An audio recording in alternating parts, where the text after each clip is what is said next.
Okay, thank you all for joining us, whether you're joining us via Zoom or on YouTube or the Washington Institute website. I know we gather at a time of tension in the Middle East, of crisis. There are people been glued to their TVs or their online capacities to really follow what has been a very tragic situation, whether it's in Jerusalem, whether it's in Gaza, whether it's in Ashdod, Ashkelon, Tel Aviv, and whether it's been in the streets of Israel, where we've seen this eruption of intercommunal violence that we have not seen in a long time. There's so much to discuss here today. And before we go to the panel, while it's a very changing situation, we'll just maybe look very briefly at one slide about kind of the state of play. This is the numbers we have from official sources. There'll be differences. The Gaza Health Ministry has their take on how many Palestinians have been killed. Others have other takes. I think the IDF spokesman claims that over 100 Hamas militants have been killed. But we don't know if we're at the end of this operation at all, or whether, but this we'll need to see.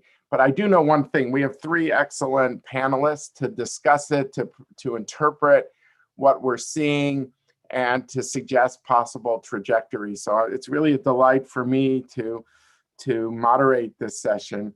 We're going to be having each speaker speak roughly 7 minutes, and then we'll open it up for discussion.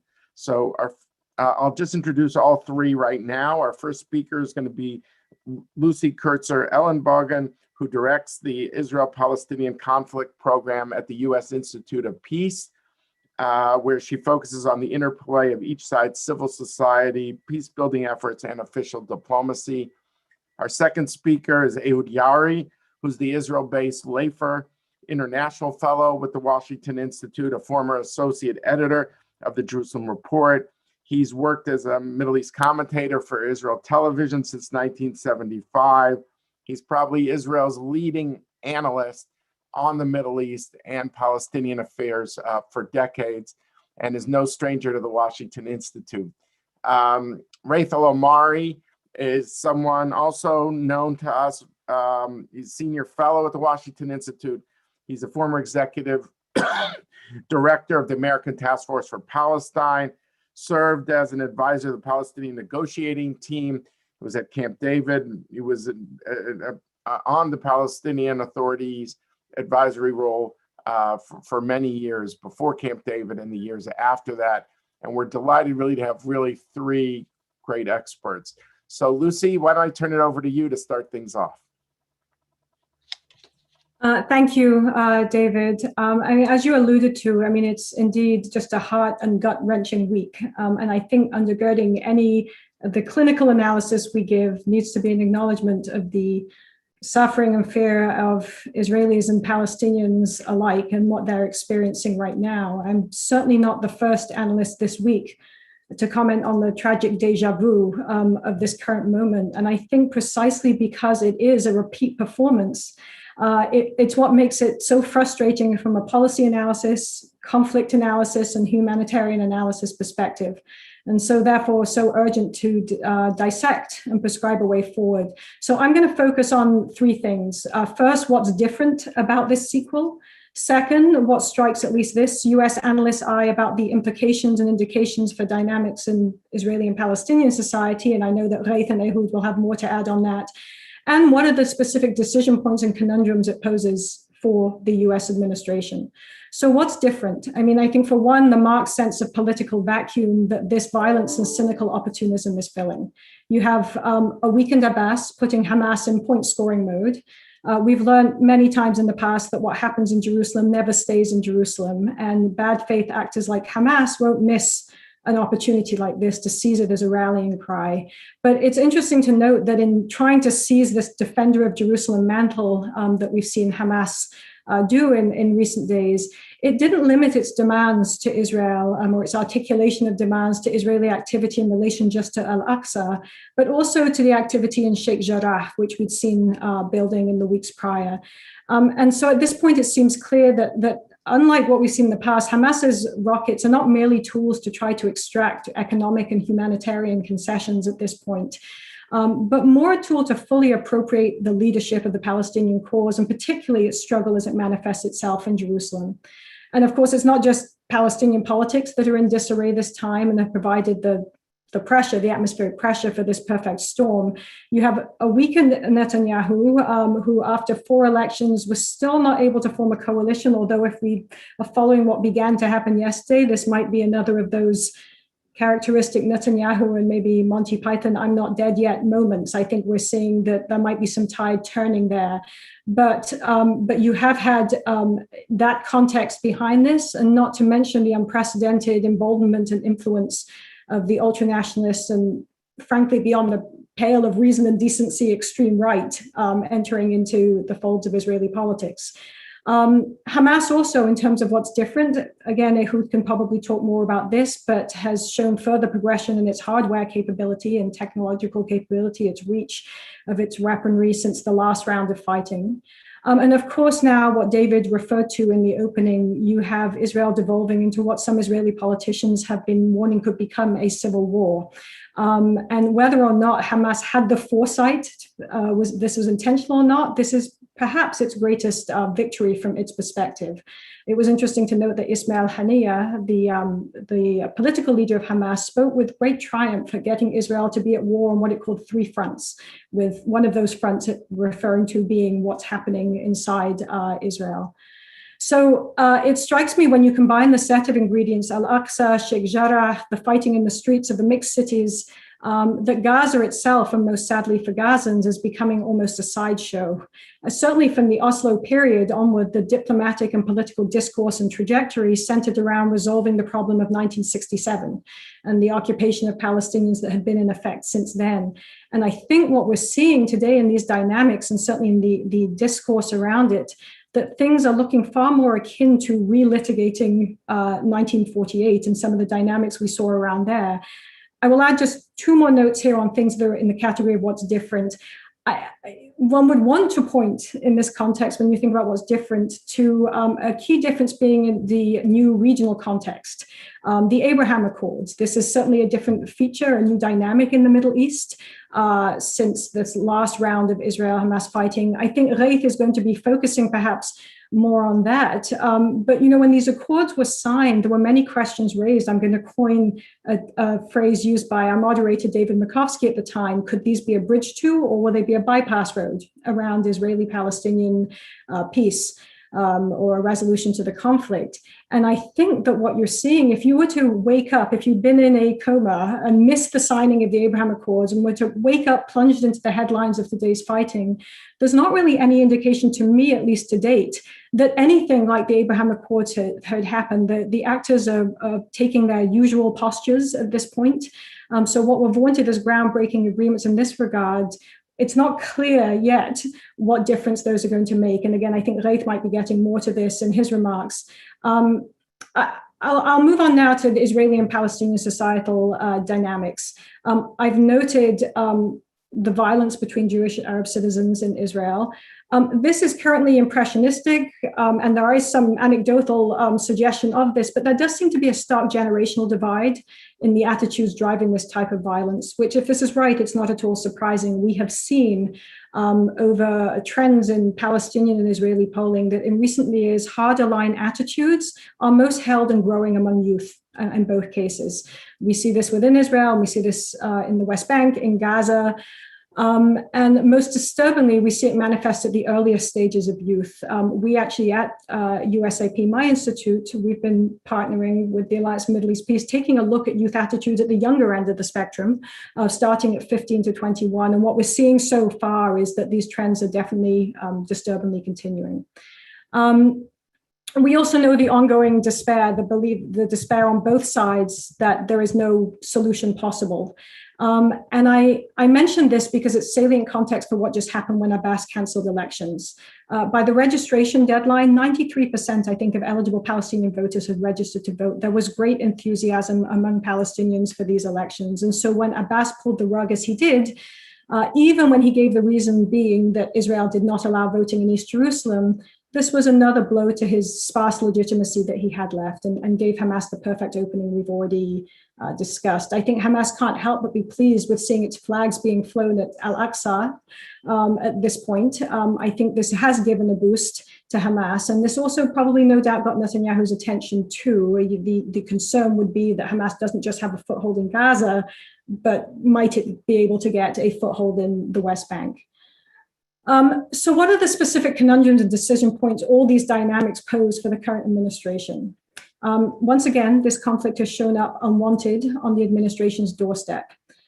This is not, I should note, an administration staffed with novices or strangers to this conflict. They know it's a conflict that refuses to be ignored, but I think this is, many people had learned enough that they know there was little political and foreign policy benefit to be gained by investing significant capital in this. So they didn't stumble blindly into ignoring the conflict. It was an affirmative decision, perhaps a calculated risk. So what's that calculation now? Priority number one, obviously for everyone at this point, will be a ceasefire, but will they be content to return to business as usual after that? So going back to what is different, do any of these factors force the administration to think again? Can it go back to business as usual with calls from the left flank of its own Democratic Party to address and resolve this conflict, and specifically in some quarters to do so via a focus through a human rights lens? Can it keep focusing without undistracted on its prior foreign policy priority of re-engaging with the JCPOA when some in the Republican Party are calling for an end to such moves given Iran's support of Hamas? Can it risk, though, letting things spiral further when it now sees this new front between Jews and Arabs in Israel opening up? And has anything changed in its calculation of the Israeli and Palestinian leadership's ability to allow the US to do anything meaningful? So the last question, I think, is a definitive no. Whether it's a fifth election or if a coalition is now formed with Netanyahu, relying also on Bennett, this does not open many possibilities, I think, that the administration would see for moving forward constructively. This current crisis has come about through a series of own goals by the Palestinians and Israelis themselves, and is representative of the challenges that US would face. But I think, and I will try to wrap up very quickly here, David, I think it underscores the challenge we face, and I think that what the administration needs to do is rethink what it means to deprioritize. It has reset what I would call the North Star repeatedly of the two-state solution is where we're going, but without seeming efforts to prepare the ground for that to take root, nothing is going to change. So they need to staff up probably more appropriately. We have to note that there's been no ambassador, no consul general after the consulate was closed in the Trump administration. There's no special envoy on this issue. These might be things they need to rethink. I think the current moment underscores the urgency of reestablishing those effective, regular and right-sized channels of engagement. We all know the reason this conflict keeps exploding. It's because the underlying drivers are not addressed. There's no US administration, I think, that ever lights the fire. That fire is lit by the parties. But the US, by its actions, can either be in the role of ignoring, fueling, and I think sometimes ignoring is fueling, or firefighting, as it's having to do right now. And if we don't want to find ourselves in that constant pendulum swing from firefighting to ignoring, I think we need to be in the business of active fireproofing, and that's going to be the question for the administration as it moves forward. Great. Thank you so much, Lucy. I think these were really helpful questions, American policy questions that will be put. And we'll hear from Ghaith too on some of those Washington policy questions. Ehud, you're on the ground. You do both sides of this, looking at the internal Hamas dynamics, and also you're in regular touch with Israeli decision makers. So look at the nexus between those two. How do you see things? Okay, David, I have to be restrained because Dagmar is in the room, so I'll try to behave myself. I would say that this is a very different round of fighting between Israel and Hamas than everything that we have seen before. Because both parties were really ready, prepared, almost expecting the confrontation to take place. The Israelis had 3 weeks ago, long before anything happened in Jerusalem, the Israelis had a warning from the intelligence that Hamas was preparing to attack. The advice of the chief of staff and the head of the internal security service, Shabak, was to mount a preemptive attack, was refused by Bibi and the cabinet, but everybody was ready long before anything happened in Jerusalem. The second thing, which differentiates this round from previous rounds, is that now we see Muhammad Deif, badly injured by the Israelis years ago by giving him a booby-trapped cellular phone and blowing it up, taking over, really taking over as the guy who is guiding the Hamas military forces without really consulting anybody else.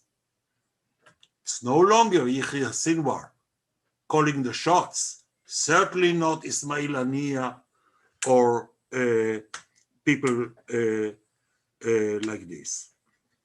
And the situation was that when you had whatever happened in Jerusalem, which is partly a fault of the conduct of the Israeli police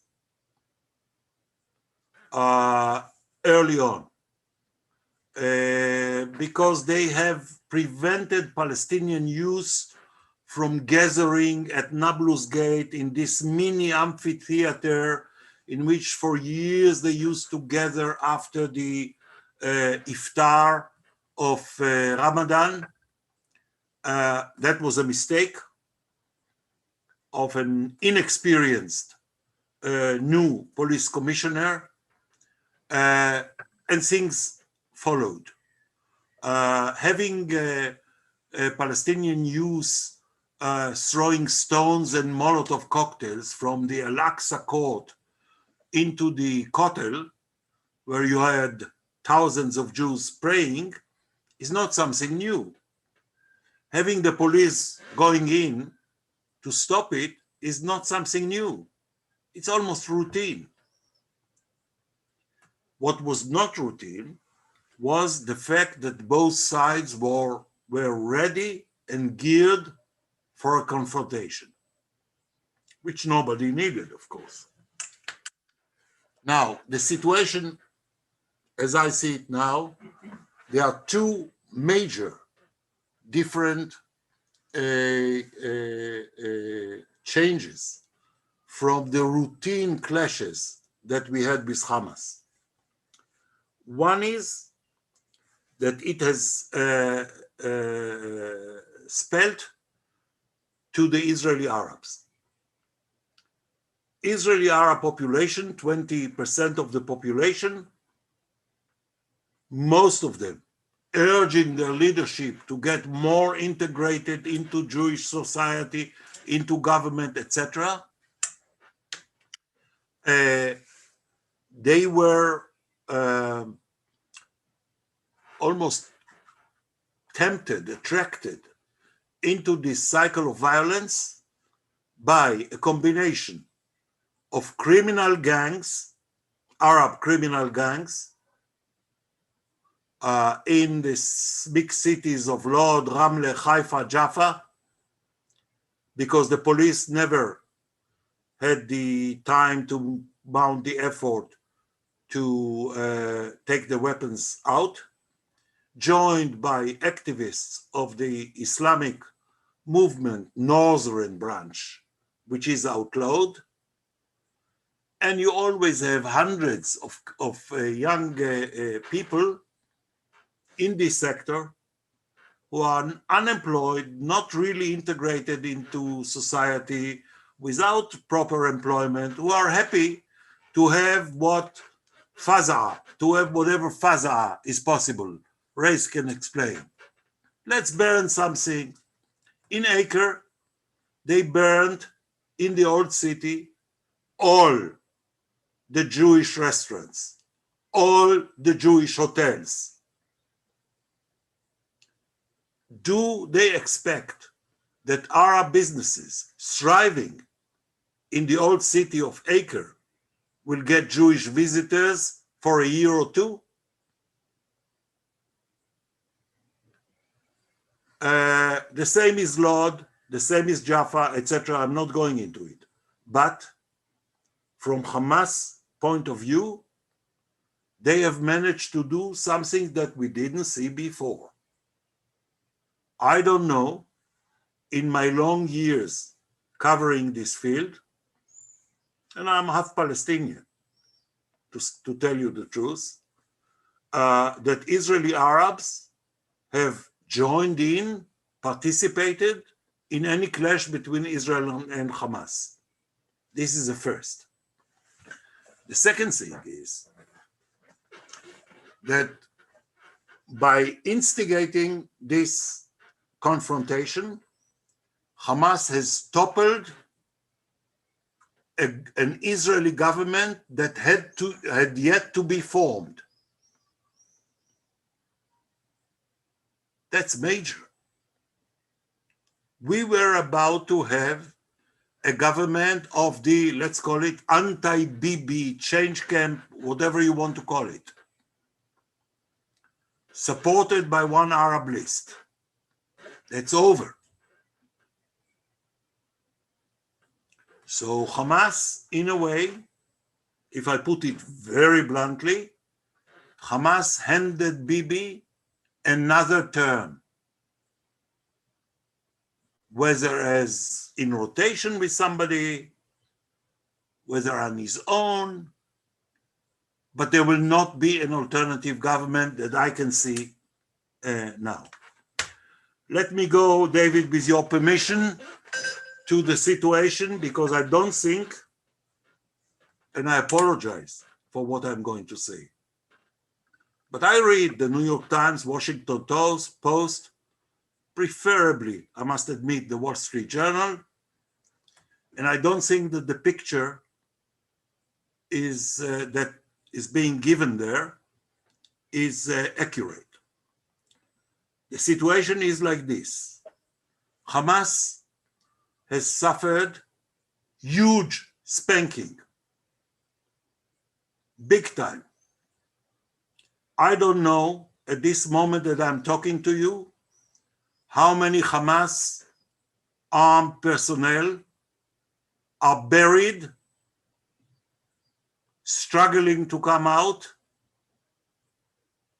in the tunnels and the bunkers that were attacked by the Israeli Air Force.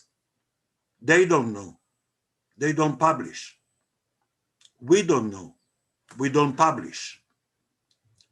We are speaking about major punishment.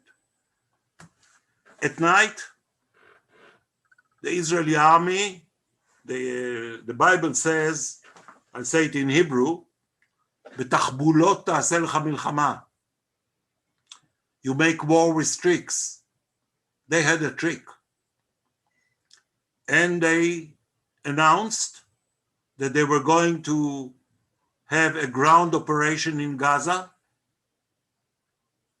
And they moved tanks and artillery and infantry units along the boundary of the Gaza Strip, making sure the lighting for some of the kibbutzim will allow Hamas to see the tanks.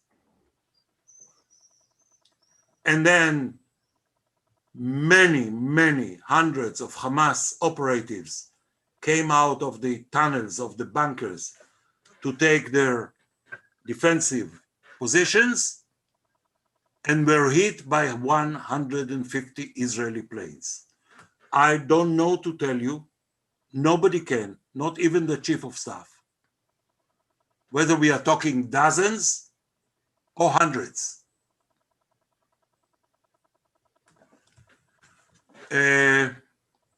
Most of the workshops producing missiles with manuals coming from Iran, of course, are out of action for a few months or a year or more.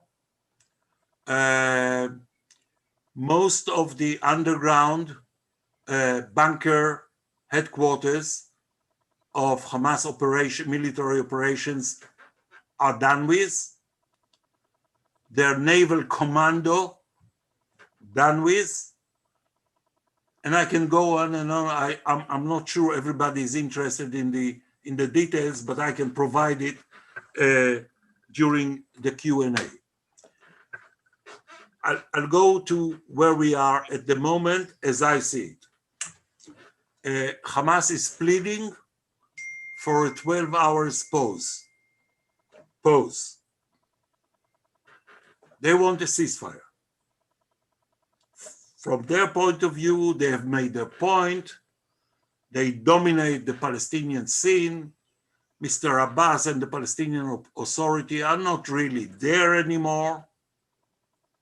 By the way, we had 7 Palestinians killed in skirmishes with the IDF today in the West Bank. Very serious. But the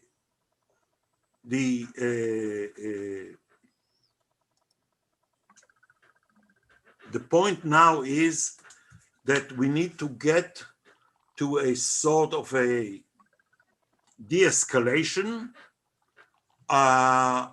which is very clear. Which is very clear in that the terms are obvious for both sides and are exposed to the international media, etc. I'll conclude by saying I think that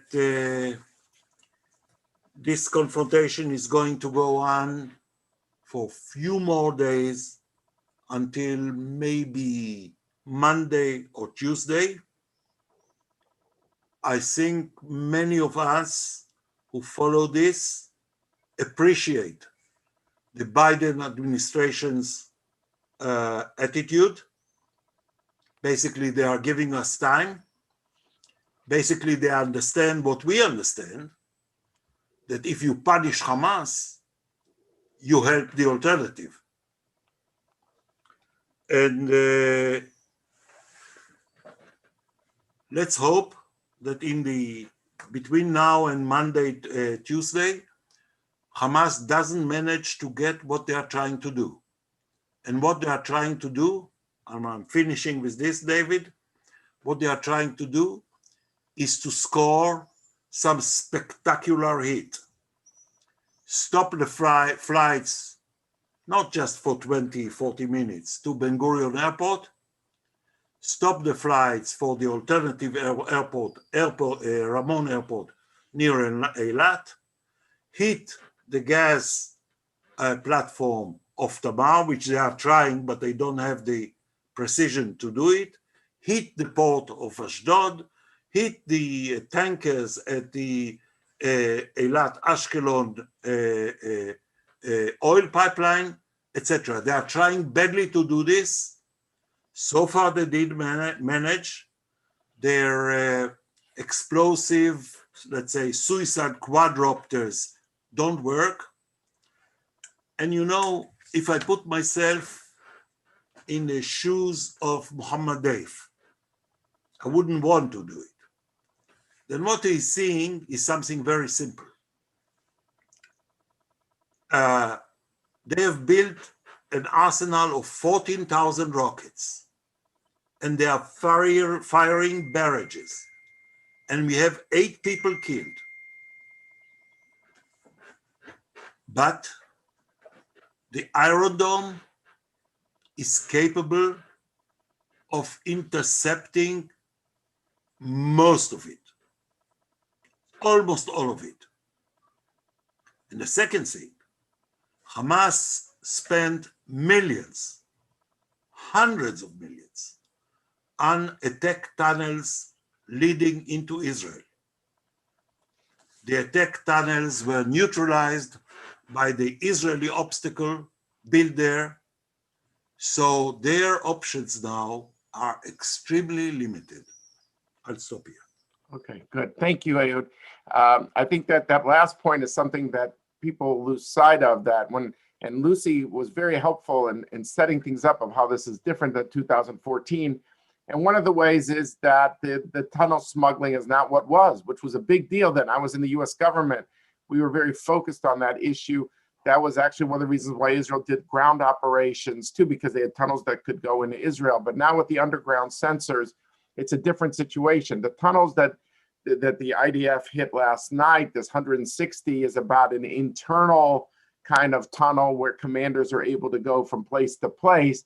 That's different than the smuggling tunnels and the attack tunnels of 2014. The underground sensors is another piece of how this conflict is different. Ehud also mentioned Monday, Tuesday, it happens to coincide with Sunday night, starts the Jewish holiday of Shavuot, which is a holiday that traditionally has brought tens of thousands streaming to the Western Wall, to the Kotel, for study, a dawn prayer. It's a big moment in Jerusalem, Jewish Jerusalem, during the year. And you do wonder if there's an exit point there for Prime Minister Netanyahu, that like, I want this wrapped up before Shavuot. Clearly, he's not going to telegraph that he wants to do that because he sees that as putting pressure on himself.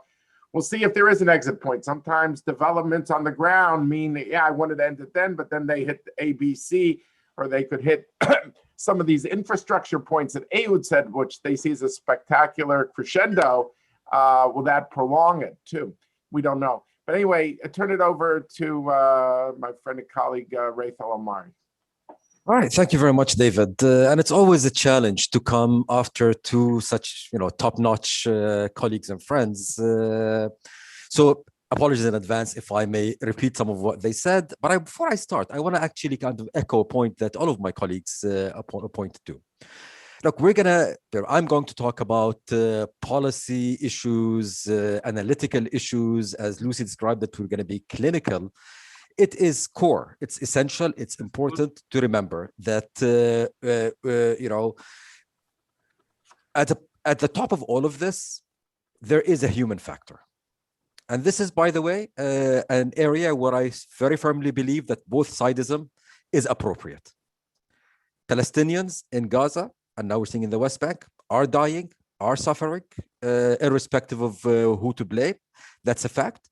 Israelis are dying, are suffering, and that is a fact. So as we talk about policy, we need to keep that in mind.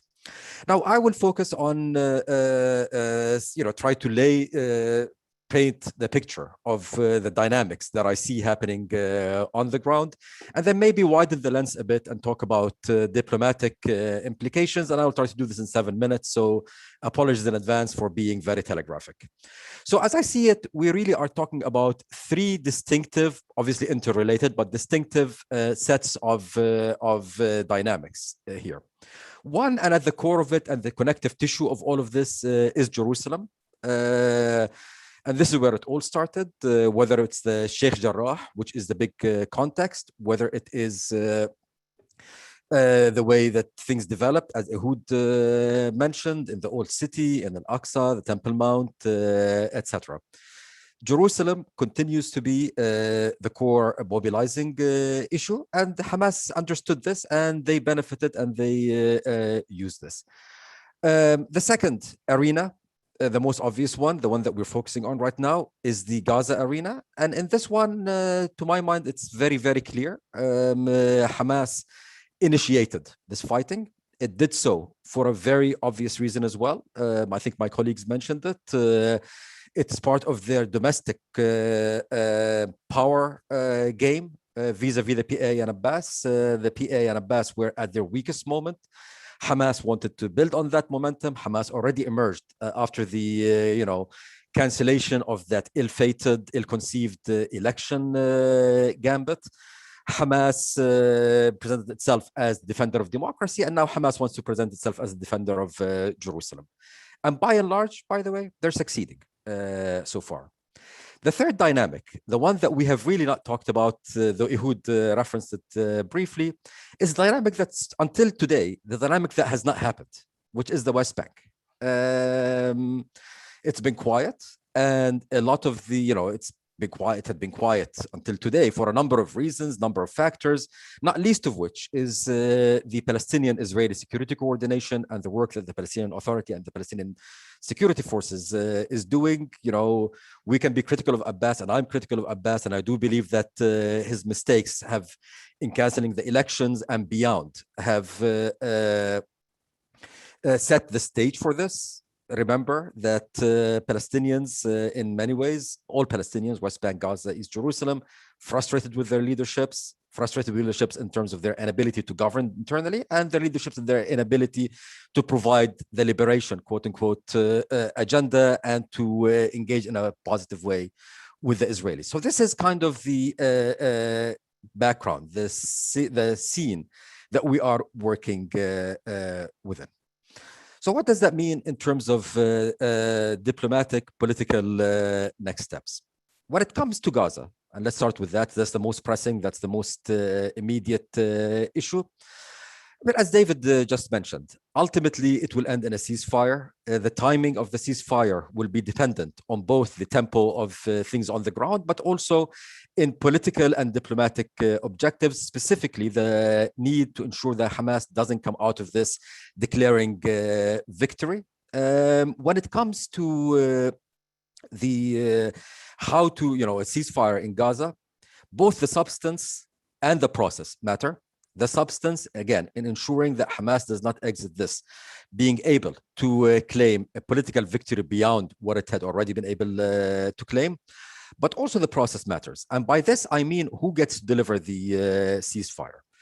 It is essential that this is given to Egypt, not to anyone else. And I would like to remind everyone, the last round of hostilities, when then Secretary of State John Kerry tried to bypass the Egyptians and reach a deal with Qatar and Turkey that would have been advantageous to Hamas, in effect, that contributed to extending the war for 2 more weeks. So it's key that Egypt is the main partner. But even once Gaza calms down, once this episode is over, something has to be done about Jerusalem. Jerusalem continues to be a powder keg. As David just hinted, if you look at the calendar, there are many potential trigger points. Shavuot being one, Nakba Day and Israel independence being another flashpoint. It needs to be dealt with. And again, it's the issue of Sheikh Jarrah, I believe, continues to be central and has to be dealt with. And just like I said about Gaza, in Jerusalem, any de-escalation and any resolution of some of these issues, Jordan has to be involved in. Jordan, because it has equities in this matter. Jordan, because it's being impacted, and I will get to that in a second. And frankly, if you don't give it to Jordan, someone else will gain the credit, and usually the someone else is not someone who is particularly positive. And I would like to remind everyone, 2017, metal detectors in Al-Aqsa, the Temple Mount. Jordan was key in de-escalation, yet it was mismanaged in a way that ultimately bad actors took credit. 3, we go to the West Bank. And as Ehud mentioned, today 7 people were killed. Is this the beginning of something? Is this simply a spike that we saw because of Friday and everything? I don't know. I don't believe anyone knows. But it is here again worth remembering that the quiet we have seen so far is a result of many things, but not least of which is the work of the Palestinian security forces. And by the way, here, a special note should be said about the amazing work done by the U.S. security coordinator, 3-star General Mark Schwartz and his team in moving this. So as we move forward, it's also, it's easy to be frustrated with Abbas. It's easy to be frustrated with the PA, and there are many reasons for that. But I think it is key that any future moves look at ways of how we can support them. Now, you zoom out a little bit. Look, when it comes to the Abraham Accord, I think many of those who are against it, and I've seen a lot of this in social media, are being dismissive, derisive, etc. That's disingenuous. The Abraham Accords were never meant to resolve the Palestinian conflict, etc. So I think that's disingenuous, and these are going to continue. Yet what this reminds us is that, yes, we have a new flashy, positive thing with these things. Don't forget the old. Jordan, Egypt, don't forget the old, because what happens in the West Bank, Gaza, Israel has an impact on them. And we're seeing in Jordan daily demonstrations today, almost going towards the Israeli border. The Egyptians have their own equities. And so it's a reminder that we cannot conduct, while we have to support and continue with the Abraham Accords, it is key to also not forget those actors and see how we can merge the two universes and see if we can find ways in which the old partners of peace, Jordan, Egypt, get some dividend from the new dynamic. Finally, a word on the US. The US wished that none of this would have happened. They had a policy predicated on continuing things. It happened. The US, in my view, is in a very difficult position. The US has to lead any ceasefire and de-escalation efforts. The US has to remind the partners of its own equities in terms of the conflict itself, but also how it impacts US allies, Jordan, Egypt, and others. But the US should not do it in a way that it gets too dragged into this. At the end of the day, the initial impulse of the administration, I think, was correct. We cannot get engaged in high diplomacy. So we have to continue with this. One, though, operational point, I think, as Lucy said, the staff dealing with this, Hadi Amr and his team and people at the NSC, are extremely, extremely qualified, knowledgeable, etc. But they do need support from the political level here. And the trick is, how do you manage this, balance this in a way that political intervention from Washington helps our folks on the ground without actually dragging us into more than what we want to get involved in. With this, I will conclude, and I'm looking forward to the conversation. Great. Thank you very much, Ray. Look, there's so much to discuss, so little time, but I would like, maybe we could start by this sense of an end game on where do you think we end up? And again, we realize the limitations. We're in the fog of battle, and it's, the crystal ball is cloudy, let's say. But let's assume the following. Each side wants a political victory, okay? But each side is also very focused on the other side's internal narrative. And, I've been watching, Israeli TV, and I've seen snippets on Palestinian commentary on Palestinian TV. But what I'm struck by is how each side wants to shape they don't want to just say their own narrative. They want to know how the other side's narrative is going to be. For example, in Israel, you keep hearing the word deterrence, deterrence, deterrence, and a sense that Hamas should not be allowed to tell their people, we are the defenders of Jerusalem, or that, we struck these spectacular targets that Ehud said. That sometimes you almost feel that the reality of who did what on the battlefield is almost irrelevant. They're worried about how the other side portrays it. I mean, I still think Moshe Yaalon, the defense minister, could give you full paragraphs of Hassan Nasrallah's speech in 2001 called the spiderweb speech, where he said, Israel is like a spider web. All you have to do, it looks menacing, but you just flick it and it falls away. That spooked a lot of Israeli decision makers because they didn't care what the reality was. They said, what's the narrative of the other side? How do I affect that and change that narrative? So I guess I asked, to what extent can each side really impact the other side's narrative? Can the fighting really shape the narrative of the other side? So there's the reality on the ground, how it ends, how each side wants their own political victory, obviously. But how can they shape the other side? And does it matter?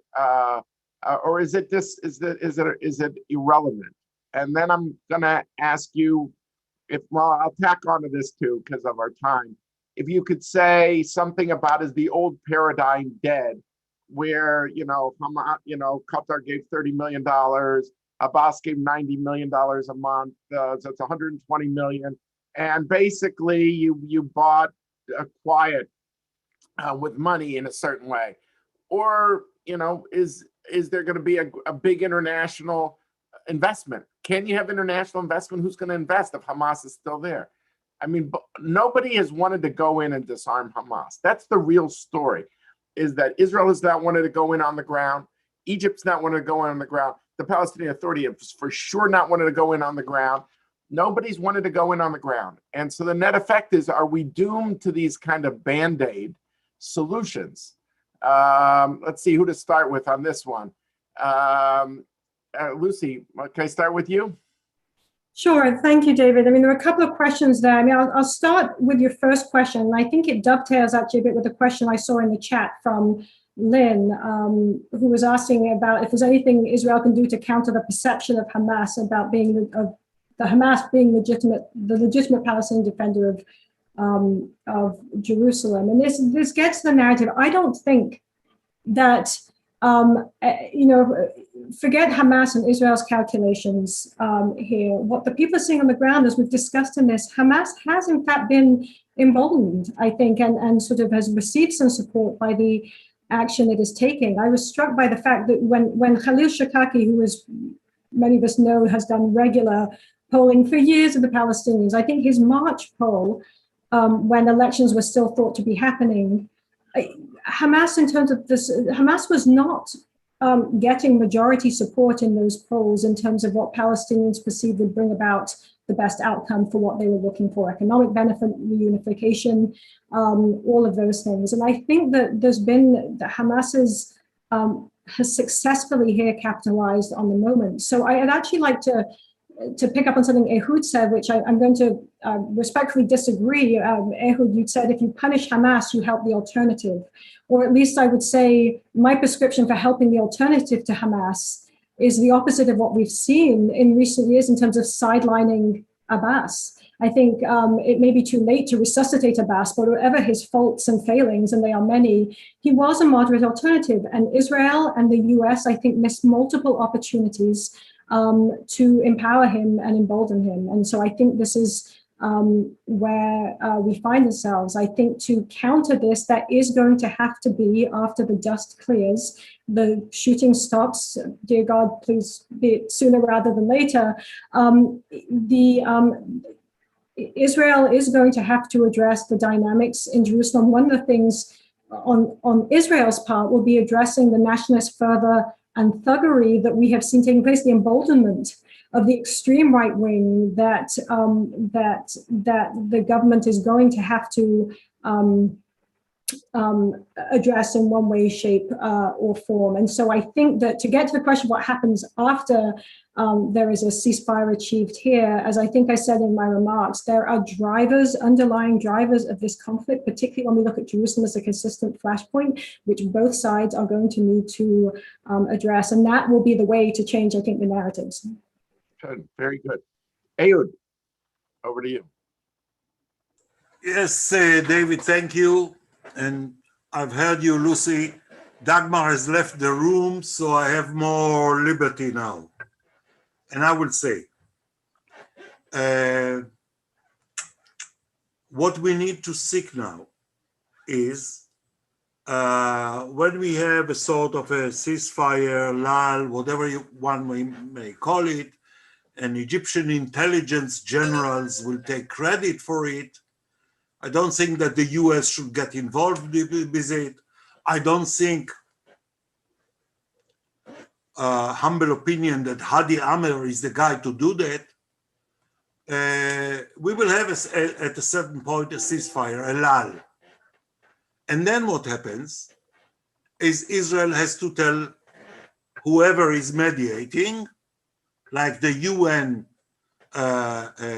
envoy, we are not going back to the arrangements we had between you and Qatar, getting suitcases with millions of dollars. We are going to take a fresh look at everything.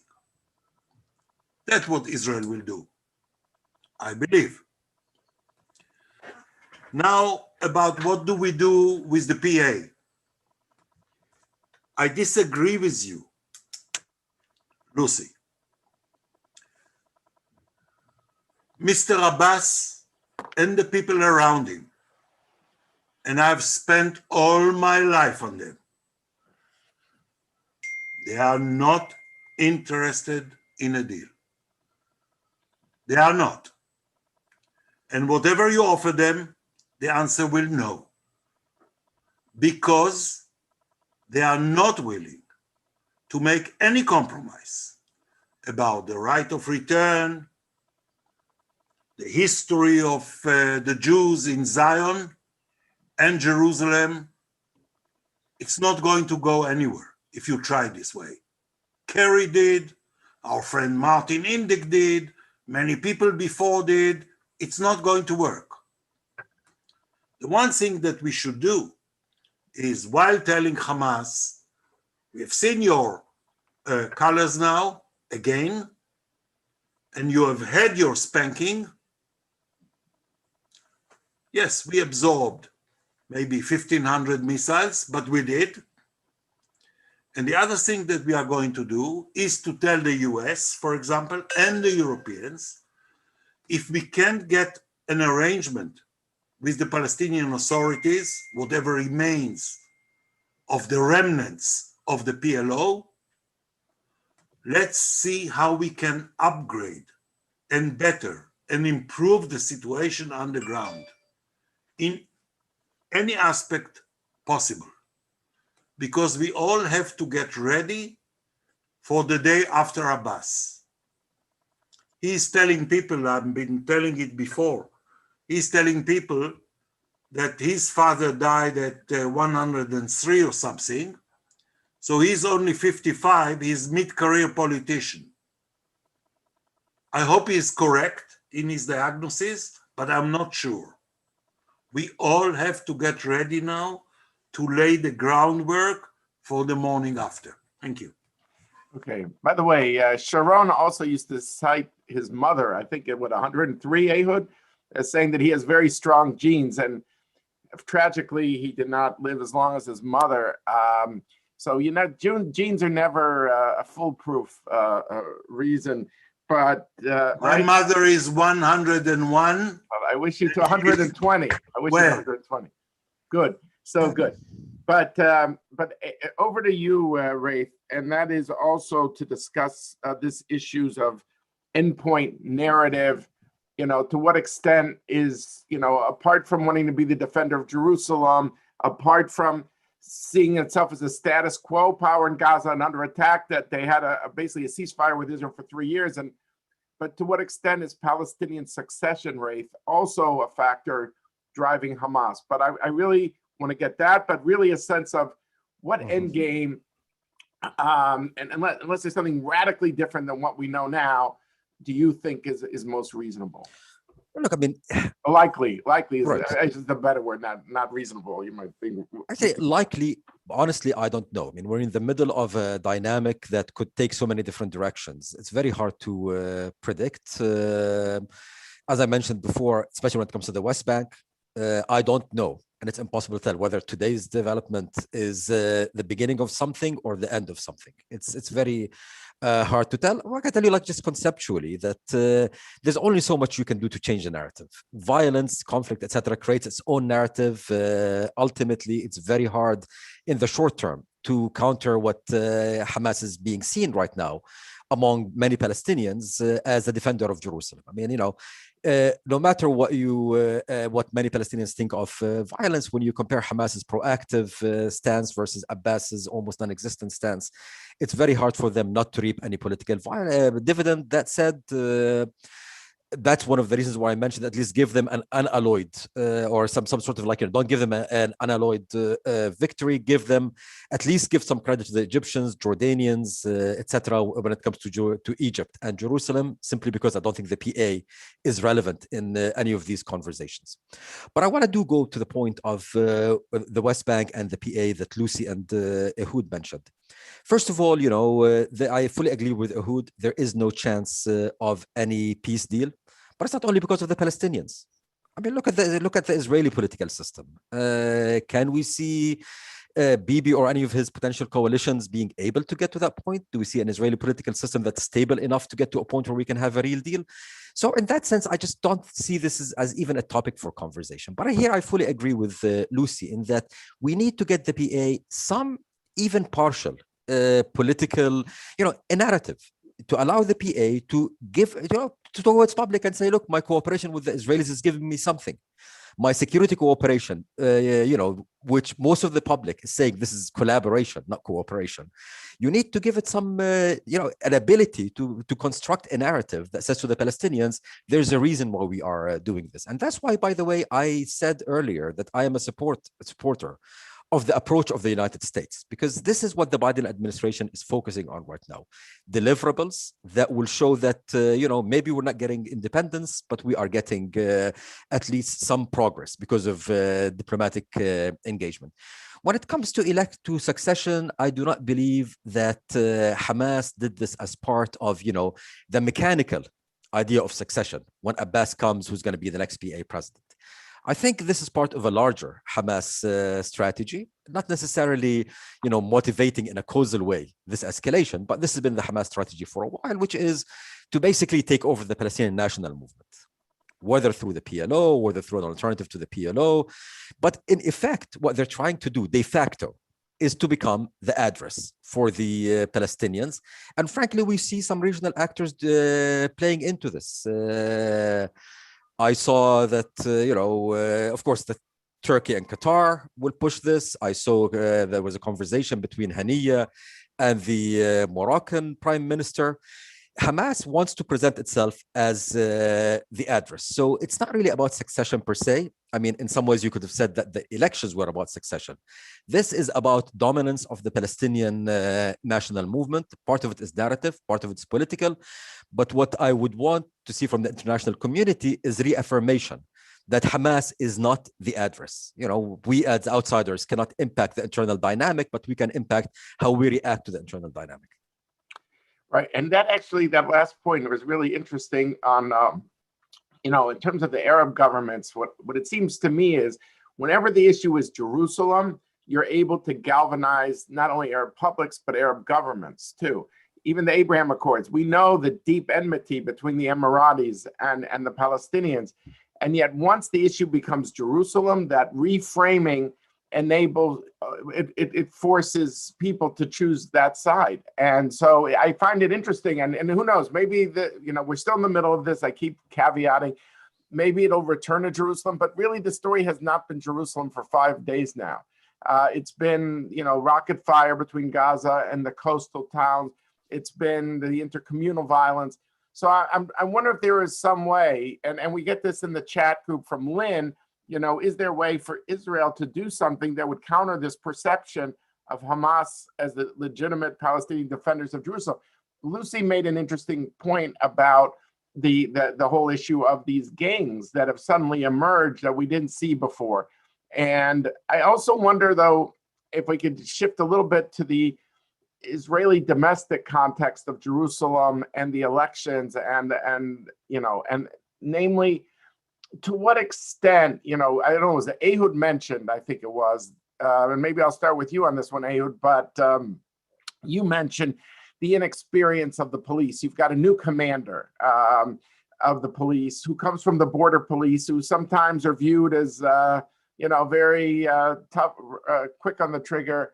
And, you're going to, I've seen already stories, and you're going to get people wondering, the police minister, Ohana, who's very close with Prime Minister Netanyahu, could he have, at a key moment, everyone knows that Hamas wanted this fight. It's clear, they don't deny it. But did, Ohana play into Hamas's hands in a certain way, Ehud, by, using tactics on the Temple Mount that were not used before? Could this even have been tied to Netanyahu's political calculations of breaking up the Change coalition?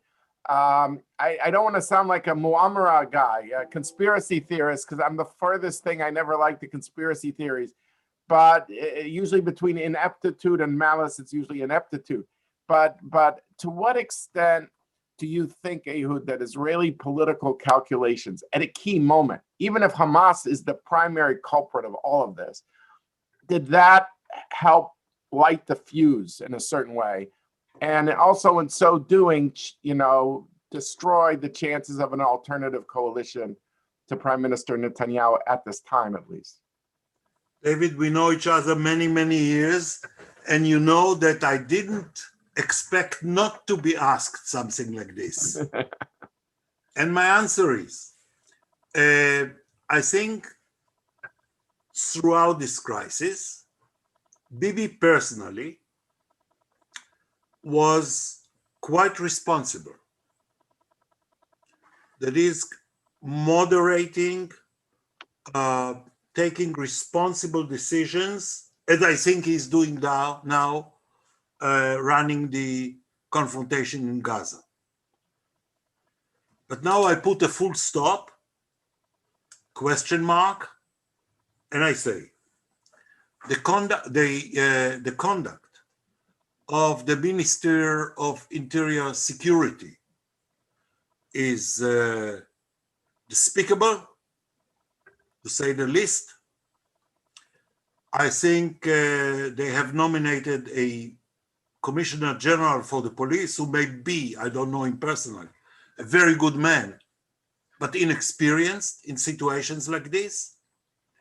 And some of the decisions that they have taken early on in Jerusalem, before they have listened to more sober people, like from the Internal Security Services, Shabak, etc., were wrong. I'll give you an example. They have approved the March of Flags for the Jerusalem Day, which is traditional here. It's never a problem. You know, you have guys marching with the Israeli flag, celebrating the reunification of Jerusalem through the Muslim quarter. Almost never a problem. This time, you have a sensitive situation. Why approve it? There are other ways for the March of Flags to get to the Kotel and pray there, through Mount Zion, through different other places. They were too late in doing this. Now, please believe me, many, many of my closest and smartest friends are asking me whether I think this was some sort of a Bibi or people around him looking for a trigger. No, I don't. But once it was ignited, Bibi is the guy to exploit it. And he did. You think it was an operational decision by what they call the Mafkal, the police commissioner, in coordination with Police Minister Ohana, and Netanyahu did not have a role in formulating the approach how to deal with the Temple Mount? No, there are two things here. One is the Temple Mount. It's routine.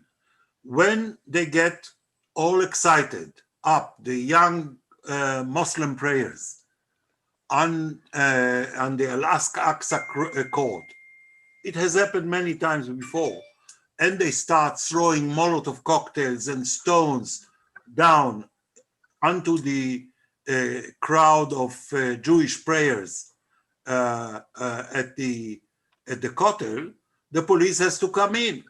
It happened many times. It's nothing to do. This time, that was a decision taken at the local level, not even at the Commissioner General's level. What happened now was that they have approved the March of Flags to march through the old city.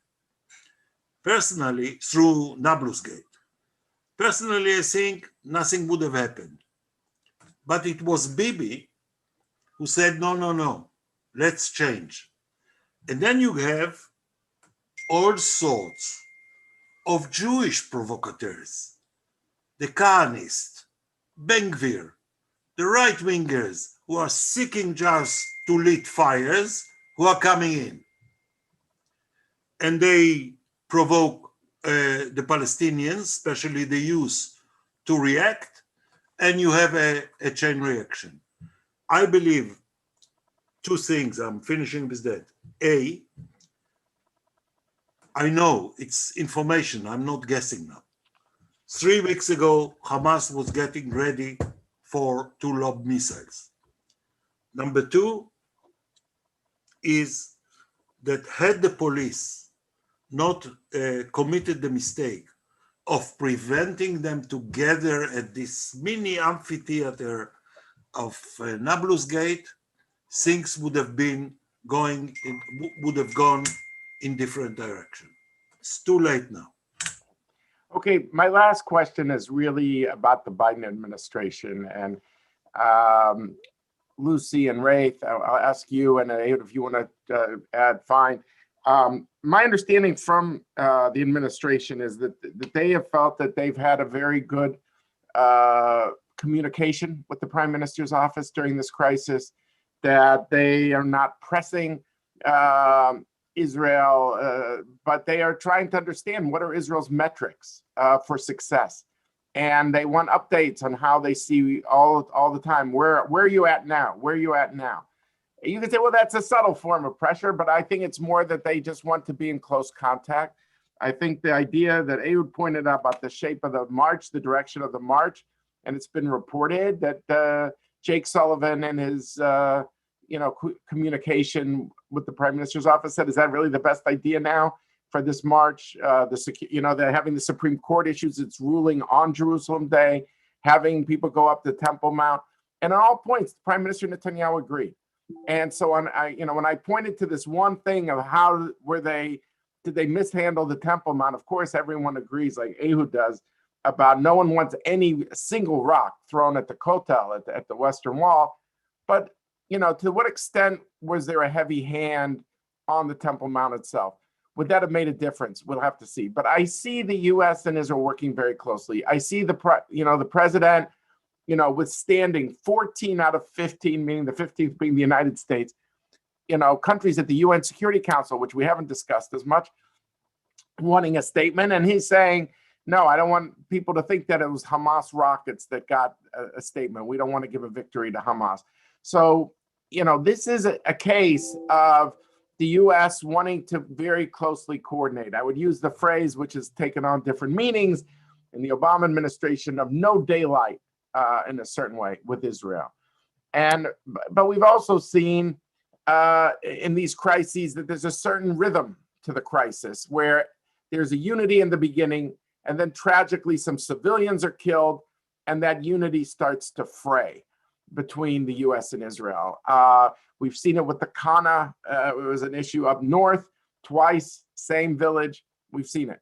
So I guess I'm asking, to what extent do this being the first real crisis of the Biden administration in dealing with the Israelis and Palestinians, do you think that this Biden template of standing with Israel is going to hold? Do you think it's going to fray? And again, no one has a crystal ball. We don't know how this thing will end, but I just want to know how you assess how the administration is doing so far. Lucy, to you. Thanks, David. I mean, as you noted, this could go in many directions depending how it evolves in the next few days. And usually you see as the civilian toll gets higher, the longer these drag on, you'll see different calculations by different actors. I think key here, there has been so much analysis over the last few years of has the US lost its ability to be the term an honest broker, in the sense that what that means is at least can it be an effective broker. And I think in order to be an effective broker, it stands to reason that it is going to need to be engaging obviously closely and effectively with both sides of this conflict. Now, in this situation, the challenge that we have here, right, that the immediacy of this conflict between Israel and Hamas, the US cannot be dealing effectively with Hamas. It has to do that through intermediaries. It doesn't directly engage. And the partner it typically engaged with before relations became so dire in the last administration, the PA under Abbas, you're seeing is is seen to have sort of no impact or ability to influence things here. It doesn't have any influence or leverage on Hamas, and that relationship is really, was when all this broke out was in the process. My understanding of what the Biden administration was trying to do was reset that relationship. So I think, again, once the ceasefire eventually will be achieved, that is where emphasis is going to have to be placed. Part of this, what I talked about, is fireproofing and dealing with these festering dynamics that will only result in this kind of conflagration again if they're not handled, will require the US to be balancing engagement with both sides, an Israeli and a Palestinian interlocutor, an address that they can deal with on the Palestinian side, if they don't want a repeat performance of what we're seeing today. Okay, right. Right. I mean, first of all, if I may just note a comment on what Ehud said, one of the problems with Jerusalem, and often with the Israeli approach to Jerusalem, is almost like after every crisis we see, there's always like, oh, well, it was given to an inexperienced, low-level, siloed, whatever, official. Well, if it happens over and over and over again, then we have a problem. And it kind of reminds me of what I heard from the Israeli Foreign Ministry. Sheikh Jarrah is just a real estate dispute. No, this is Jerusalem. Nothing is technical or mechanical. And in that sense, I think, for Israel, it's worth looking into how do you ensure that decision-making in Jerusalem is done in a context of high enough political awareness and decision-making to avoid a repeat of all of these kind of things. When it comes to the Biden administration, a few remarks. First of all, I do not buy what people are saying that the US was missing in action. That is not true. I mean, engagement has been ongoing, etc. But I do think that the US was in many ways taken how shall I say it, off guard, and to shift from an established policy. And the policy that we had is engagement at certain level, focusing on the specifics. To shift from that to the political level is not necessarily something that happens smoothly, especially in a new administration. And I think this is a lot of what we saw. And one asks, one has to ask himself, had for example, the conversation between Sullivan and Ben Shabbat happened not on the Sunday, but a few days before, would Israel have had more lead time to shift some of these dynamics in Jerusalem? Who knows? But I think, in a sense, the US is engaged, but it needs to fine-tune its engagement, particularly how to give political support to your operational elements. I think that is a key point.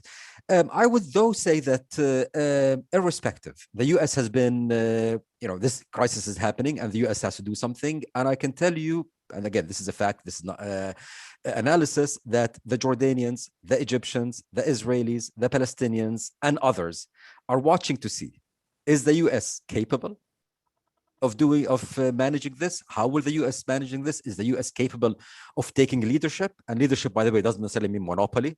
It means the ability to mobilize other actors. Because I think the way that the US will come out of this will shape how the different actors, how seriously the different actors will take the US at the later stage. One last point, and maybe I would disagree with your description, David. This is not, by the way, the Biden template. This is a return to established US policy in these kind of things that preceded Trump. This is exactly what Condi did in 2009. The issue of giving space and giving Israel some space. This is exactly what happened in 2014. But there's only so much space that the US can do, whether, in response to mounting diplomatic pressure, whether it's response into developments on the ground, particularly civilian deaths and destruction, et cetera, et cetera. So this is not a Biden thing. This is actually a return to a well-established mode of US policymaking that was interrupted for 4 years under Trump. And so I would call it, rather than the Biden template, the classical American template. Okay, look, you guys all contributed with wonderful perspectives from really different insights. I did see a lot of convergences. We saw some differences too, but convergences also on the need to demonstrate that the alternative to Hamas, that. May I say a word, David? Yeah, please. I think the best thing for everybody is if the US does not try to broker anything between Israel and Hamas and concentrates on building different type of relationship between Israel and the PA. In order to have a ceasefire with Hamas, we don't need the US. Thank you. Right. Well, I was just about to say that point, that I think the three of us, if I want to say where the point of convergence is to demonstrate that Israel and the PA, that those relationships can improve. And even if we can't solve this entire conflict, which I don't see the Biden administration about to do after the US tried in 2000, 2008, and 9, I was probably the third effort in 2013, 14. I don't see the belief that the Venn diagram overlaps between Israelis and Palestinians for conflict resolution. But even conflict management, and I think conflict shrinkage, is something that should be thought about. And so I think I end on that note, that there are things that can be done to show that the other side, the Palestinian Authority side, that approach pays with Israel. Even if it's modest, it's something, it's gradual. So we'll see how this ends up. And I just want to thank you all for really enriching us with your insights in Jerusalem and in the Washington area. If we have listeners who are out in the Middle East, I hope you all stay safe. And everyone else, I wish good health and good spirits and a good weekend. Thank you all very much for joining us today. Bye-bye.